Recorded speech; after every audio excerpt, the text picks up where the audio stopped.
Volvemos de la pausa acá en Sexta Visión Noticias. Se acercan las elecciones parlamentarias, las elecciones presidenciales también este 16 de noviembre. Por supuesto, vamos a estar con toda la cobertura como acostumbra nuestra cadena, pero además de aquello, para conversar hoy día precisamente de esta materia, me acompaña la presidenta nacional del Frente Amplio, Constanza Martínez. ¿Cómo está, Constanza? Muy bien, muy contenta de estar por segunda vez en este programa. Tuvimos la previa de las primarias también, sí, comentando también, un poquito. Sí. Sí. ¿Qué la trae por nuestra región?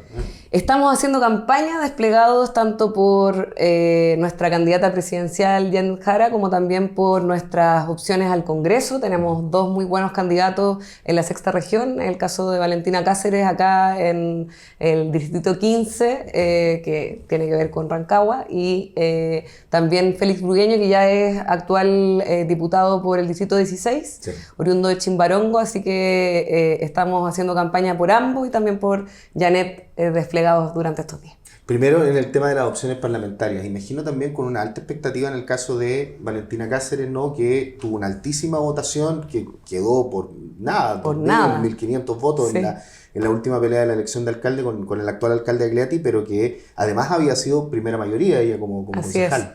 Y tuvo un trabajo muy importante, muy reconocido por la comunidad. Creo que el poder ponerse del lado de la gente en contra de la corrupción también es un tema muy importante. Ella fue una concejala muy trabajadora, que además tiene mucho trabajo en terreno, que se ha demostrado también con su juventud, que uno lee su currículum y también queda muy impresionada de haber sido una dirigente también asociada al cambio climático. Ha estado trabajando también como concejala, así que mucho orgullo de que pueda ser parte, ojalá, de nuestra bancada del Frente Amplio, que es muy diversa. La gente no siempre lo sabe, pero nuestra bancada parlamentaria tiene figuras como Roberto Celedón, que es un defensor de los derechos humanos hace tanto tiempo, y también a liderazgos nuevos como Valentina o incluso Félix, que fue 4 años concejal, y que también muestran quizás uno de los lugares que más rápidamente la gente conecta hacia el Estado. Muchas veces no conocen a todas las autoridades, pero los concejales muchas veces son la primera puerta de entrada para poder recibir algo de soporte, de ayuda, y por lo tanto yo reconozco mucho también ese inicio de concejales que muchas veces tienen mucha más conexión con el territorio y saben lo que realmente la gente requiere y necesita. Y la importancia también de llevar rostros locales, ¿no? Porque sí, de repente nos damos cuenta nosotros que nos afecta más porque somos de provincia, ¿no? Y de repente vemos que hay decisiones que se toman en Santiago y se imponen candidatos de Santiago.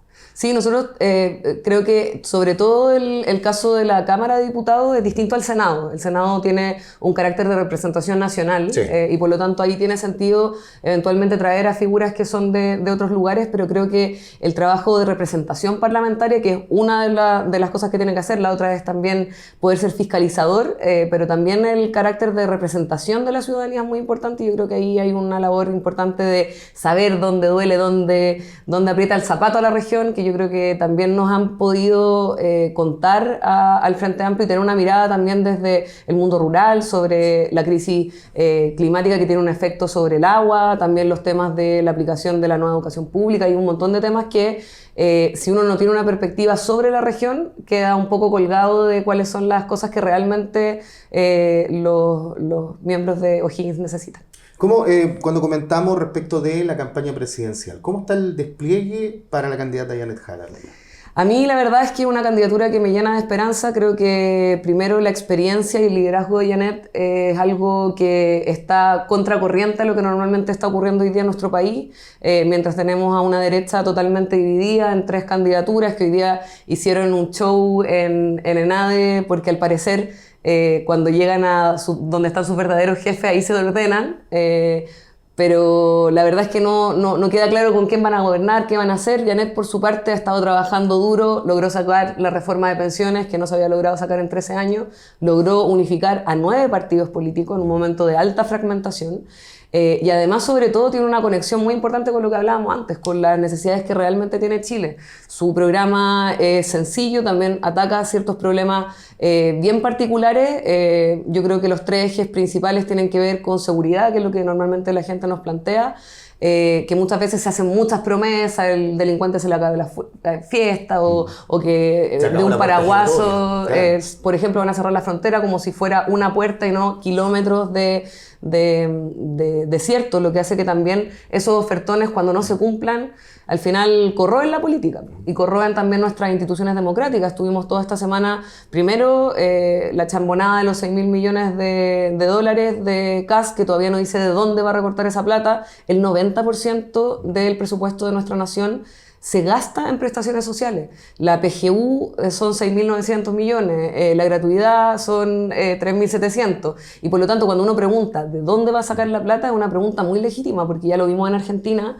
Milei dijo que iba a acabar con la casta, que iba a reducir como todos los gastos del Estado, y lo que se ha reducido es la plata de las pensiones de los adultos mayores, y ha reducido las prestaciones de salud y ha reducido la educación. Entonces, cuando uno pregunta es porque va a afectar a las personas. Y Janet, por otra parte, sabe lo que es atenderse en la salud pública, y no por un asunto cosmético, es porque entiende lo de las listas de espera, no usa eslóganes para poder resolver conflictos que además no nacieron hace 4 años, sino que son históricos en nuestro país. Y creo que hay también un tercer eje relacionado tanto a las prestaciones sociales como también el segundo que me faltó, más directamente relacionado a la economía, que hoy día lo hablamos también haciendo campaña en la plaza. La gente tiene también una preocupación y un peso por llegar a fin de mes. Ha habido también un alza del sueldo mínimo muy importante durante este gobierno, pero todavía hay cierto abuso y hay un malestar que yo creo que hay que hacernos cargo como políticos, sobre todo en el Congreso y en los espacios de representación. Usted hacía referencia recién a José Antonio Kast y el tema de los 6.000 millones. Cuando un asesor tan cercano, digamos, candidato presidencial, se refiere a los parásitos, digamos, ¿de qué hablamos ahí? Yo creo que están usando la táctica que han usado todas estas semanas, que es decir, algo que solamente denosta, destruye, y al día siguiente dicen, no, yo no quise decir esto. Lo dijeron cuando mencionaron que iban a acabar con el Seguro Social, lo que hacía que se acabara la PGU. Día siguiente no pudo definir Kast a qué se refería y tuvo que decir que amaba la PGU, a pesar de que ha estado en contra. Son el partido que estuvieron en contra de la reforma de pensiones, el partido que estuvo en contra de la ley integral contra la violencia de la mujer, el partido que estuvo contra la ley Cholito. Entonces al final uno plantea qué es lo que, con quién van a construir, qué es lo que plantean en positivo.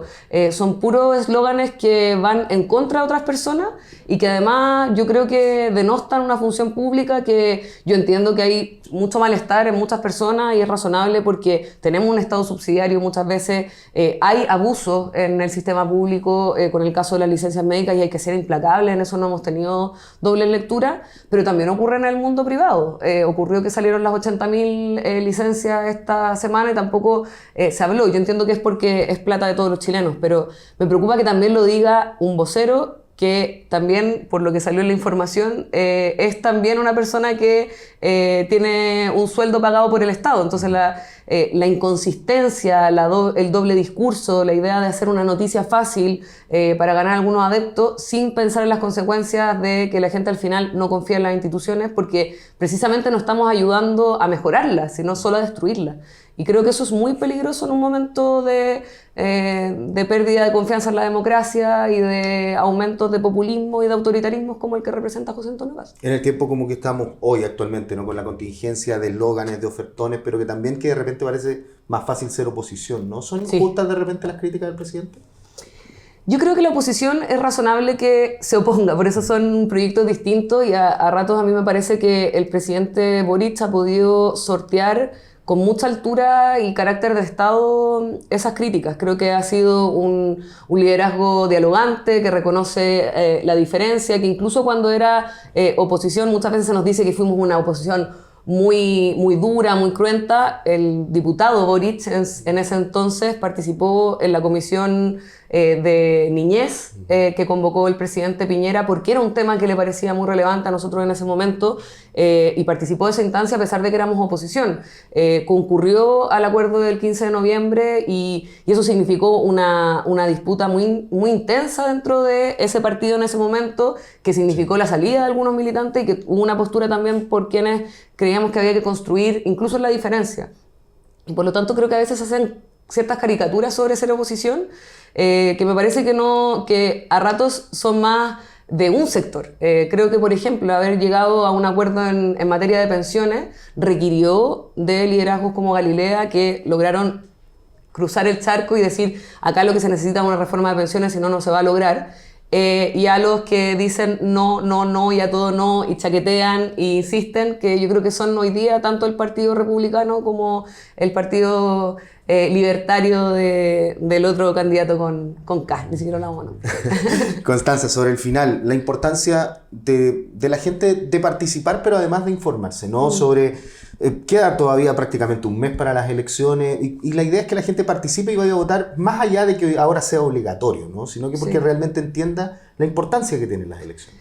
Encuentro tan importante esa pregunta porque yo creo que hace muchos años, de hecho nosotros partimos en política por esa misma pregunta, la gente suele contestarte cuando uno está haciendo campaña: yo no me meto en política, no sé de política, no me gusta la política, como si fuera algo externo a lo que uno vive todos los días. Si cuando no uno dicen, tiene que pagar... que ir a trabajar igual. Claro, cuando yo tengo que pagar, y me decía una persona en la plaza, cuando yo tengo que pagar unas altas cuentas de la luz, que es del sector privado, que no tienen muchas capacidades del Estado para poder intervenir, cuando no pueden acceder a un subsidio porque supuestamente tienen mucha plata, pero tampoco un crédito porque tienen muy poca, y nos decían no puedo acceder a una vivienda.